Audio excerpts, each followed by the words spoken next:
Mes étudiants, aujourd'hui je vais vous enseigner le troisième cours qui a comme titre une typologie non exhaustive d'activités communicatives. Dans cette leçon, il y a 7 plans.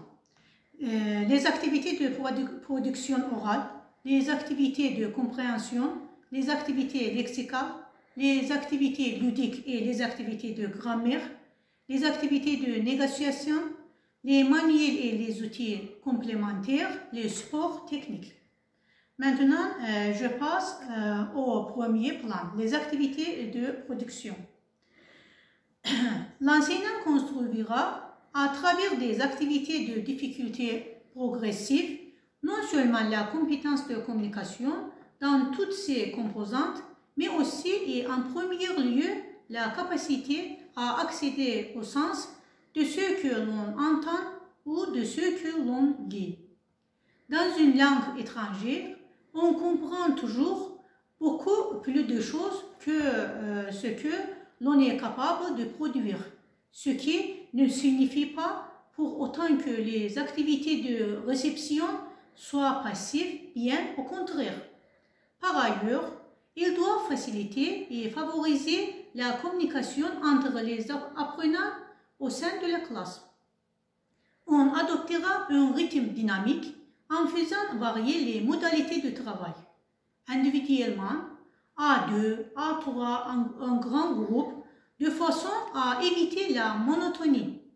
Les activités doivent avoir un degré de difficulté qui correspond aux compétences des apprenants et leur proposer des tâches à réaliser. Recherche d'énoncés d'après un support image. Objectif.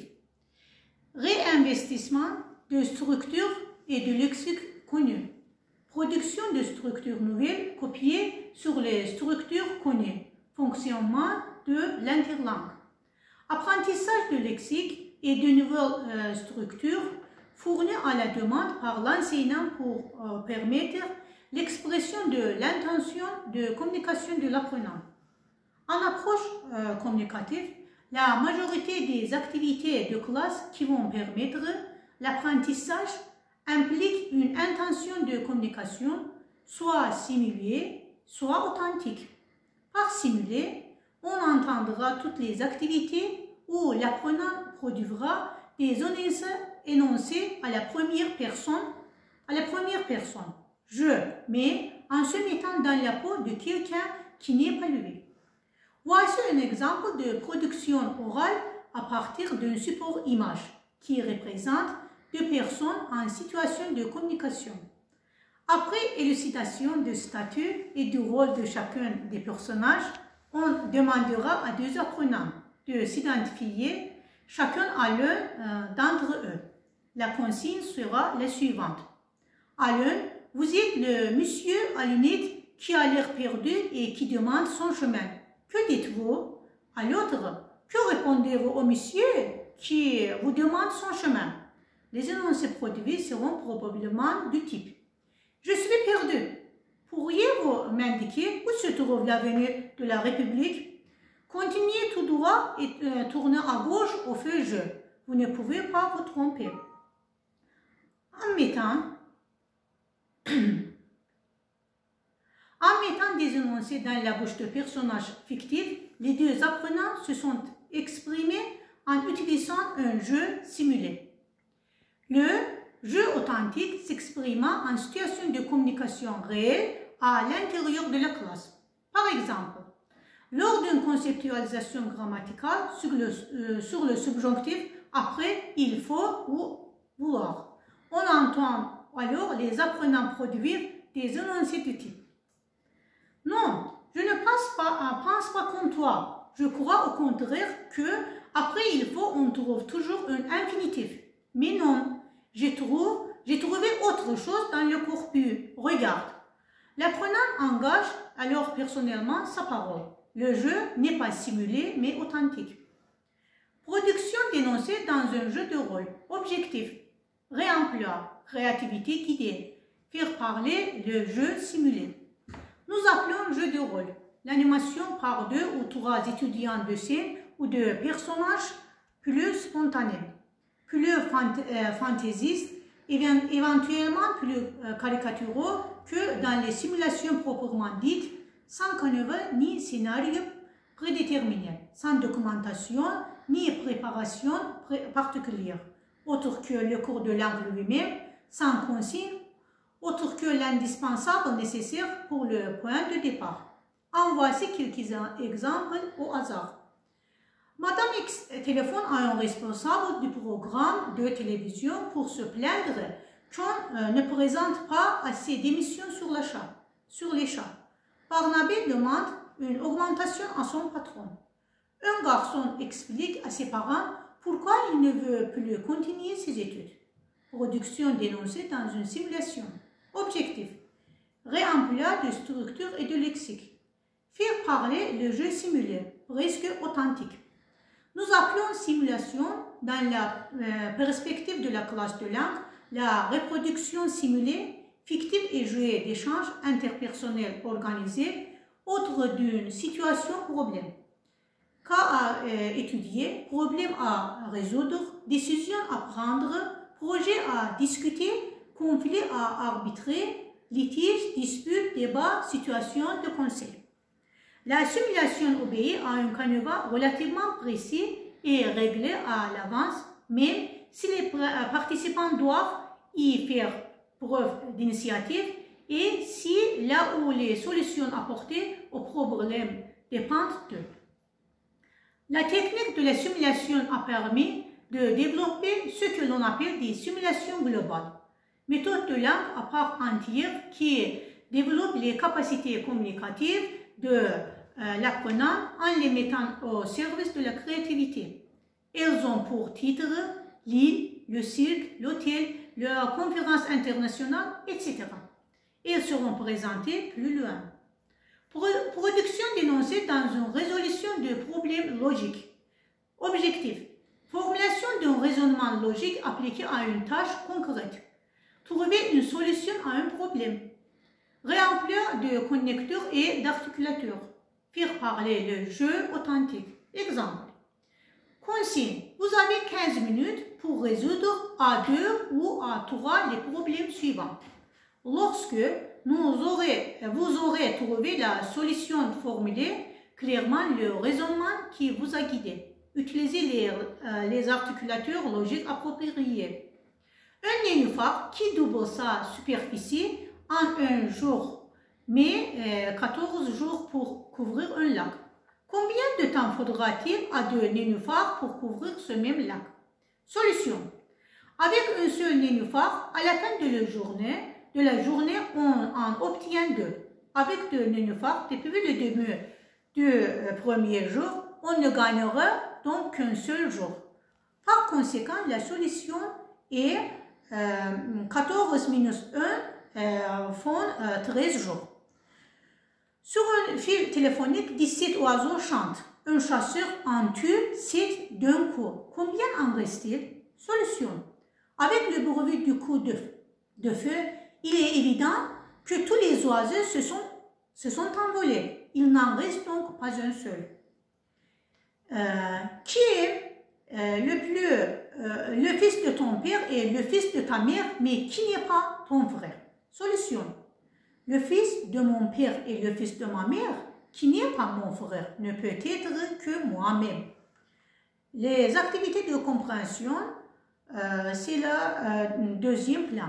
Global, fine, détaillé, sélectif, analytique. Il ne s'agit pas dans ce type d'activité d'essayer de tout faire comprendre aux apprenants au risque de les laisser ou de les décourager. L'objectif est exactement inverse. Former des auditeurs et des lecteurs sûrs d'eux et autonomes, conscients qu'on ne leur demande pas de tout comprendre immédiatement, mais satisfaits de réussir les tâches qu'on leur propose. Cette disposition d'esprit devrait les inciter, en dehors de l'établissement, à feuilleter des revues en langue 2, à lire ou à regarder des films en version originale étrangère. Lors des activités de compréhension, l'apprenant ne réactive pas seulement ce qu'il a appris à l'intérieur de la classe, mais aussi et surtout les connaissances et les expériences qu'il a acquises antérieurement et à l'extérieur. C'est ainsi que la connaissance qu'il a du monde est importante. Il lui permet de faire des hypothèses sur le contenu. De même, sa connaissance du sujet dont on parle.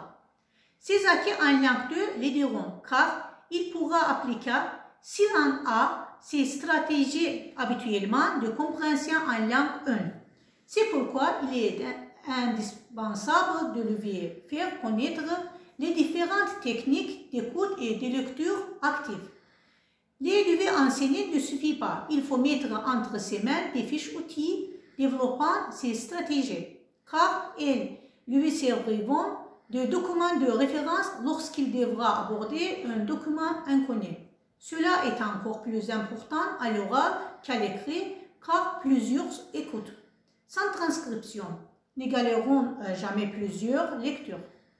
Les supports servant aux activités de compréhension contiennent des éléments culturels ou socioculturels qui doivent permettre des comparaisons avec la langue 1. On l'aura compris. L'objectif de ces activités n'est pas seulement de vérifier la compréhension, mais surtout de l'enseigner. La compréhension globale d'un texte écrit. Objectif.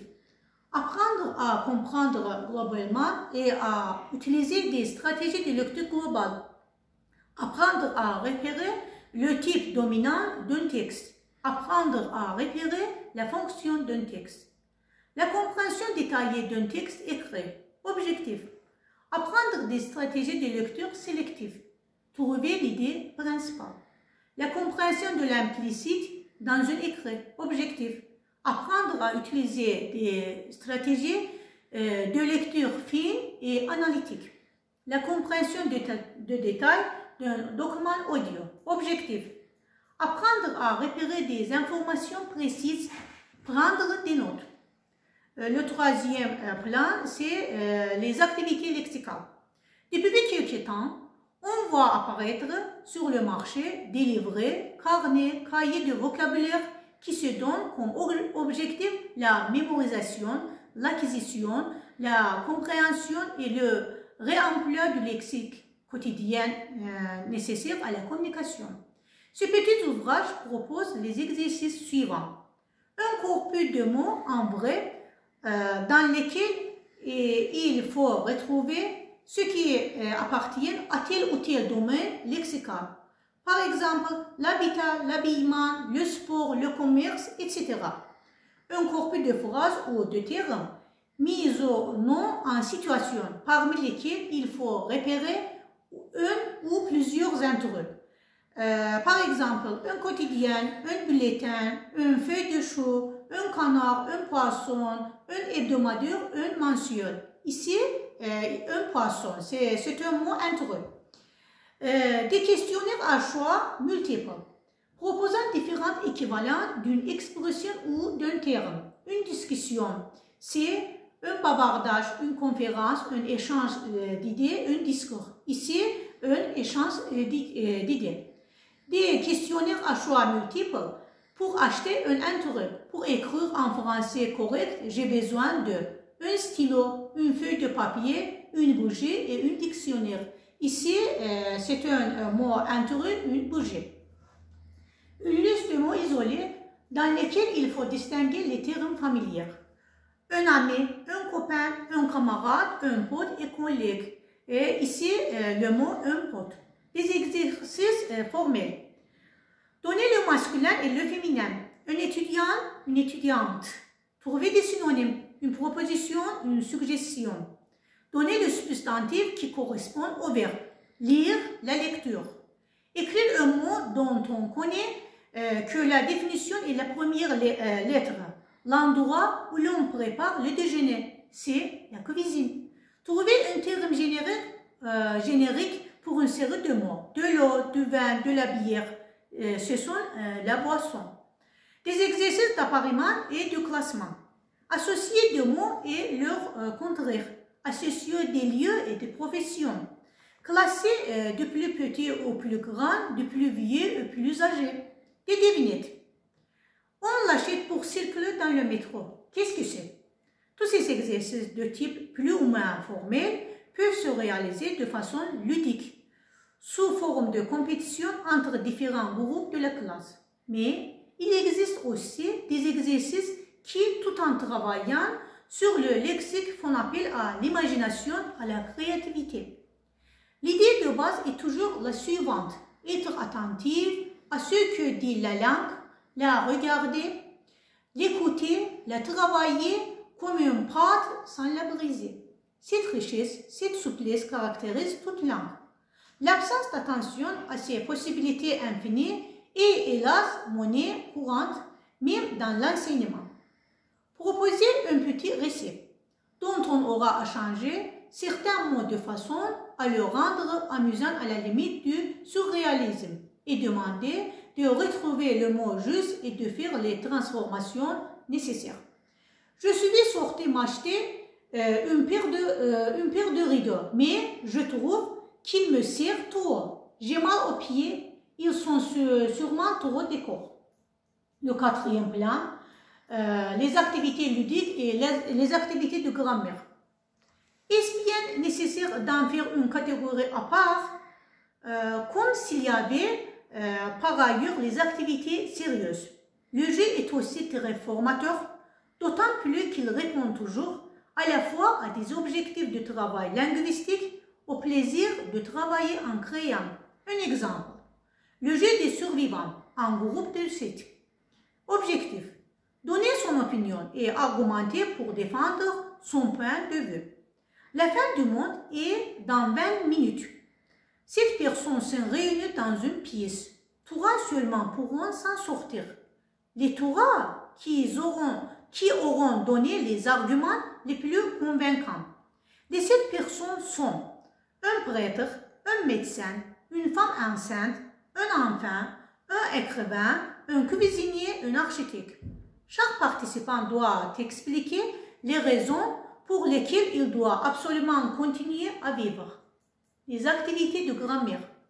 Elles sont transversales à toutes les autres activités. On peut cependant distinguer celles qui font plus appel à des capacités de type traditionnel, comme la mémorisation, la compréhension et l'application de règles, qui s'appliquent à l'acquisition d'une grammaire formelle par rapport à celles qui sollicitent des capacités dites médianes ou supérieures, l'analyse, la synthèse, qui se rapprochent d'une grammaire de type communicatif. Les exercices ci-dessous sont de type traditionnel. Les exercices structuraux de substitution et de transformation. Ils ont pendant longtemps été les instruments privilégiés pour la fixation, la systématisation des structures morphosyntaxiques. Leur objectif est de faire acquérir la maîtrise d'une structure par la mise en place d'automatismes créés par la répétition de transformations structurales à partir d'un modèle unique proposé au début de l'exercice. Que dites-vous? Je vous demande ce que vous dites. Que faites-vous? Je vous demande que vous faites. Que voulez-vous? Je vous demande ce que vous voulez. L'exercice de classement et d'appariement. On donne une liste de questions et les apprenants doivent retrouver les réponses correspondantes qui sont représentées dans le désordre. On demande de trouver la question qui correspond à une réponse donnée. Les exercices de transformation. On demande de poser une question relative à un mot souligné et de faire les transformations nécessaires. Il travaille depuis 1995. Depuis quand travaille-t-il? On demande de transposer un style indirect. Parlez-vous bientôt? Il me demande si je pars. Partez-vous bientôt? Il me demande si je pars bientôt. 2 choix, 3 choix ou 4 choix, ils se prêtent à toutes sortes de reconnaissances. Quelle langue aimeriez-vous qu'on vous parle? Les exercices lacunaires. Plus connu sous le nom de texte ou phrase à trous, il s'applique au lexique ou à la morphosyntaxe. Consigne fréquente. Mettez les verbes entre parenthèses au temps convenable. Complétez par le relatif, la préposition, l'article, le possessif convenables. Voici quelques exercices plus communicatifs. Des exercices de transformation. Par exemple, réécriture d'une phrase donnée dans un registre différent. Vous savez ce que je pense? Savez-vous ce que je pense? Des exercices de reconnaissance. On en trouve beaucoup qui concernent les différents registres de langue, en particulier ce qui est langue soutenue, langue commune et langue populaire. Tapaleur, auriez-vous d'autres demandent de déterminer le rôle et le statut de la personne qui a pu prononcer l'une ou l'autre des phrases et dans quelle situation. J'ai pas pu faire mon devoir, j'ai porté mon livre dans le métro. Un élève à son professeur. Le café et l'addition. Un client au serveur du restaurant. D'autres encore demandent à l'apprenant de reconnaître dans les écrits les formes morphosyntaxiques qui permettent de déterminer qui sont l'énonciateur et les destinataires du message. Est-ce un homme ou une femme qui reçoit le message suivant? Cher Dominique, je t'ai appelé hier soir, mais tu n'étais pas là. Je serais désolée si tu ne pouvais pas te joindre à nous pour mon anniversaire. Claude. Des exercices lacuneux en situation. Marie-Ange, 35 ans, cadre administratif féministe. J'affirme que l'homme, entre parenthèses, il y a le verbe devoir, partager les tâches ménagères. Jacques, 25 ans, étudiant en psychologie idéaliste. Je souhaite que tout le monde, entre parenthèses, il y a un verbe pouvoir, trouver le bonheur sur la tête. Le cinquième plan, des activités de négociation. La remue-mécanique, brainstorming. Façon rapide et efficace d'obtenir des informations à une question du type « Qu'en pensez-vous » correspond la consigne. Donnez en un minimum de temps toutes les idées qui vous passent par la tête, sans vous censurer et sans faire de phrases. Limitez-vous à 1 ou 2 mots par idée. L'enseignant note tous les mots prononcés au tableau. Les apprenants sont ensuite invités à faire un classement, regrouper, éliminer, négocier pour garder leurs propositions, etc. La sélection qualitative. Les apprenants sont invités à classer individuellement en piles des propositions préparées par l'enseignant pour 12 propositions, 5 tables. La proposition à laquelle ils adhèrent totalement, une seule proposition. Celle qu'ils rejettent totalement, une seule. Les propositions avec lesquelles ils sont à peu près d'accord, 3 propositions. Les propositions qui ne leur plaisent pas beaucoup, 3 propositions. Les 4 propositions restantes seront considérées comme neutres.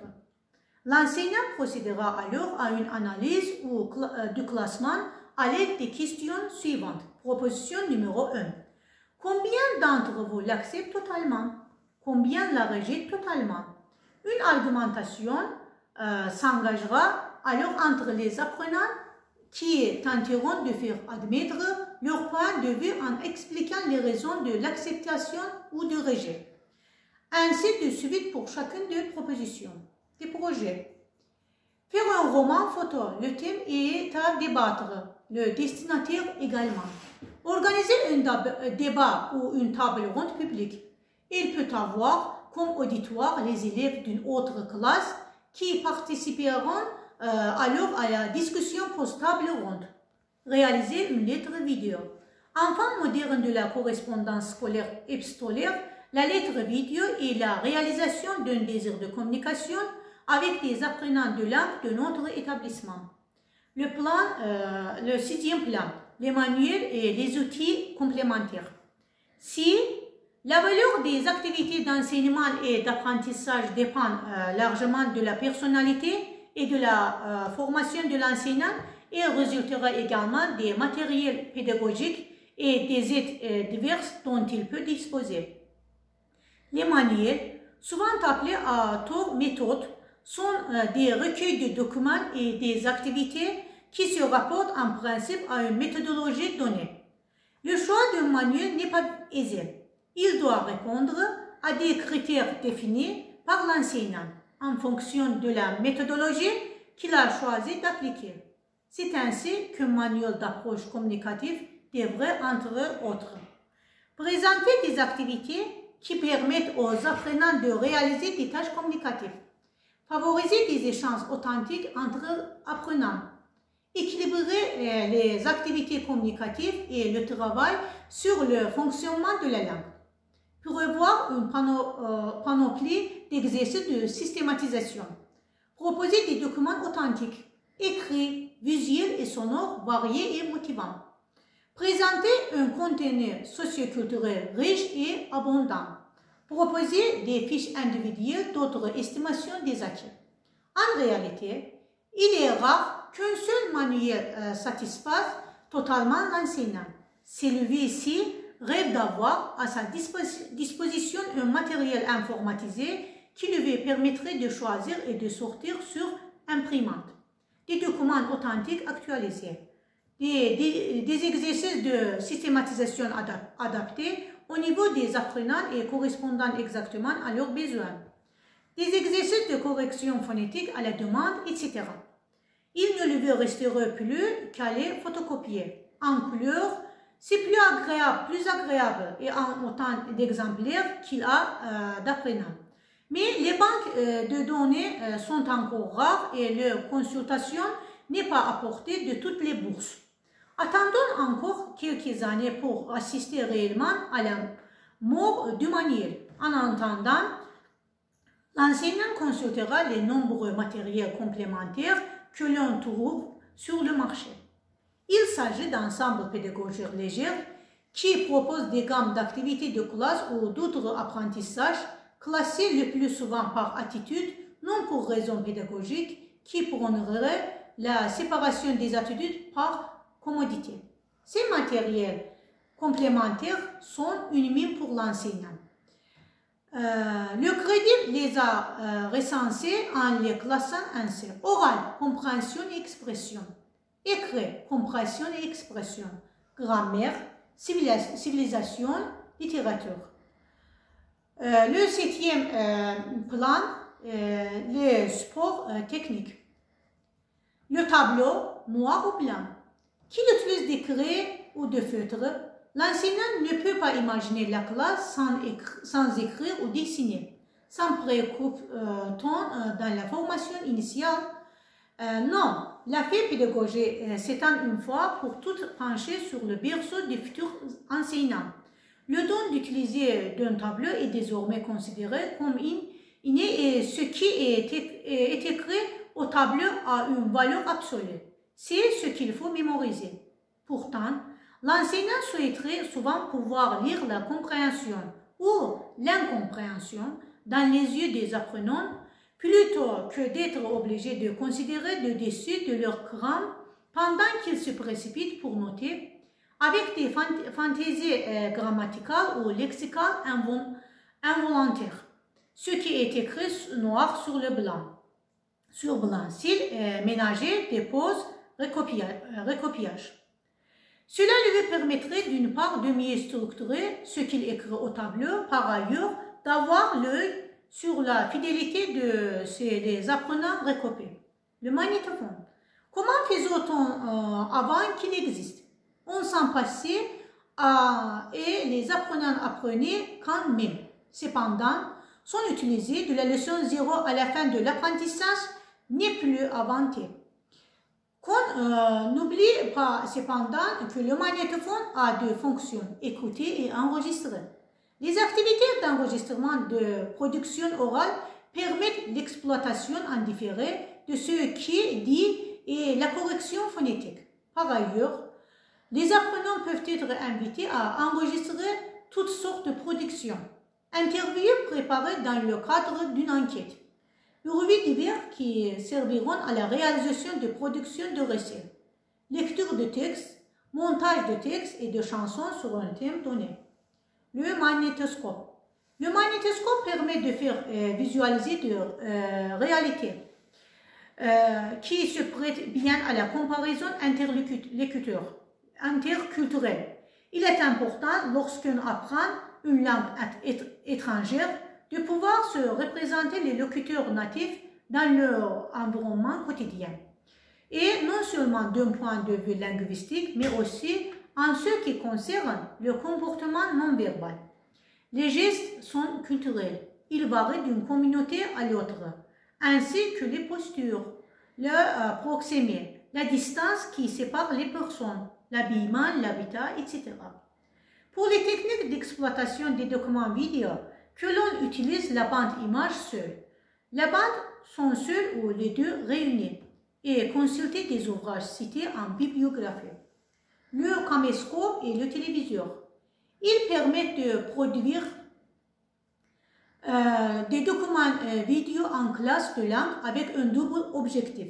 Un travail sur la langue de communication entre les élèves et un travail de production linguistique sur la bande son. Un troisième objectif serait, nous l'avons vu plus haut, la réalisation d'un projet commun impliquant l'acquisition d'un savoir-faire technique amateur, les rétroprojecteurs. C'est le grand oublié des classes de langue. Comme si son usage était exclusivement réservé à la formation pour la présentation et l'exploitation de documents. Ils ouvrent pourtant de grandes possibilités. L'acquisition de la structuration au cours d'un travail de groupe, on demandera à chaque rapporteur de rédiger les résultats des travaux du groupe sur un transparent, puis de le présenter au groupe classe au rétroprojecteur. L'exploitation qui en sera faite mettra l'accent sur la structuration du rapport. Présence ou absence de plan, soulignement, alinéa et paragraphe seront ainsi mis en valeur. Un gain de temps appréciable, en effet, les apprenants ne rédigent qu'une fois, directement sur la transparente, au lieu de recopier au tableau la première production et peuvent la compléter ou la modifier lors de la présentation. Un dynamisme motivant, l'attrait de la maîtrise de l'appareil qui jouit d'une connotation professionnelle. L'acquisition d'un savoir-faire interdisciplinaire, la maîtrise de ces techniques de présentation incitera les apprenants à l'utiliser dans d'autres matières. Par exemple, pour illustrer leurs exposés d'histoire, de géographie, biologie. Les intervenants extérieurs. Ils sont rares, mais paradoxalement beaucoup plus faciles à rencontrer en province que dans les capitales. L'étranger de passage se prête souvent volontiers à ces sollicitations et sa venue dans la classe de langue et pour les apprenants. L'occasion de pratiquer leurs acquis avec le plus vrai des documents authentiques. Ces visites ne s'improvisent